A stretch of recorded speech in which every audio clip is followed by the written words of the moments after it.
Hi everybody, it's Honest John again. Now, I guess there's no doubt that terrorism is here to stay. It's been here for a long time, and it will continue long after I'm gone. And it's not just Muslims that are doing it. You know, Christians and Jews and Hindus and everybody has been doing terrorism. Sometimes it's religiously oriented, sometimes it's politically oriented, but it has been here for a long time and it's not going anywhere. But ultimately, it's a loser's tactic. I mean, these people can't win. All they can do is cause pain and tragedy. Not just for the victims and their loved ones, but for everybody that's associated with them. And now take, for example, Islamic terrorism.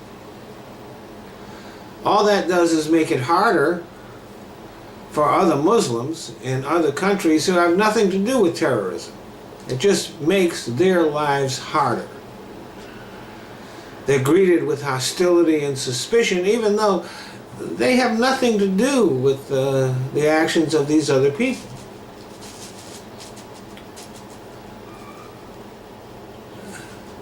And think about it now. We just had this terrorist attack over in Manchester, England. Very tragic, very sad.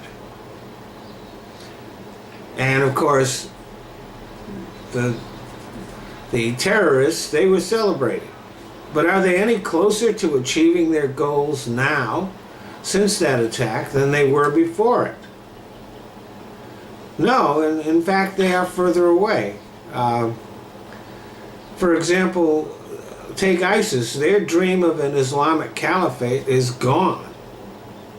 They've been rolled back into a tiny corner in Syria near Raqqa, and that's going to be overrun soon, and they'll be slaughtered. So this whole caliphate, that was one of their big goals. That was one of their pride and joys. It barely exists anymore, and pretty soon it'll only exist online.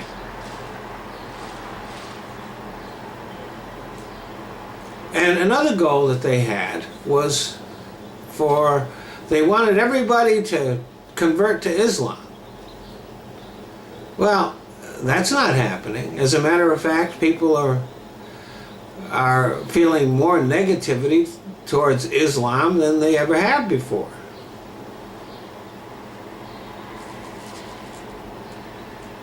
Because of terrorism by Muslims, the religion has developed a bad name.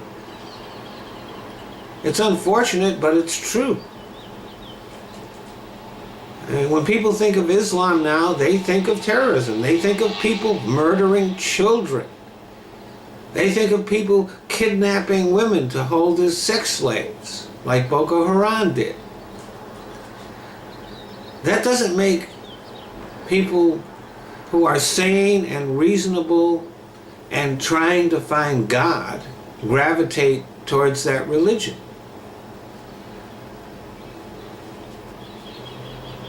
Who wants to join a religion where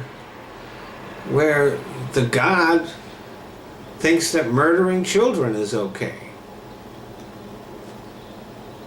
And even though most Muslims are as shocked and horrified by the actions of these terrorists as I am and everybody else is, they are now seen as representative of that religion. As a result, it's attracting people. Like I said, they're not sane, reasonable. It's not people who are devout, who are looking for God. What they're attracting is psychopaths and perverts and criminals who see that religion as a vehicle to act out their sickest fantasies.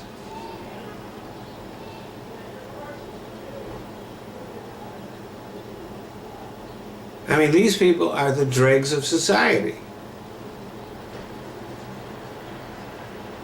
And the more of them that flock to Islam, the more likely it is that right-thinking Muslims might feel like they have to leave it. They might feel driven out of that religion by those people. And Christians should not be so smug because we've got the same kind of thinking in the church, a lot of churches here in the United States, especially the evangelicals, the right wing, the Christian identity movement. These churches, they think not much different than the Taliban does or than terrorists do. And if you're a real, honest, devoted Christian, and you find yourself in a church with people like that, you're going to leave it. Religious fanaticism is evil, no matter who practices it. I'm an atheist. We don't have that problem. We have some atheists who are pretty obnoxious, but we don't have anybody who's out to go and kill anybody in the name of nothing. And one day people will understand that the road that religion leads to ends in darkness. Superstition and ignorance eventually breed evil.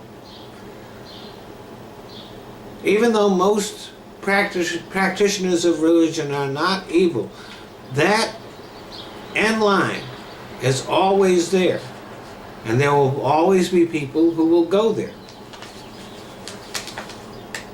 The only sensible decision that people can make is logic and rationality.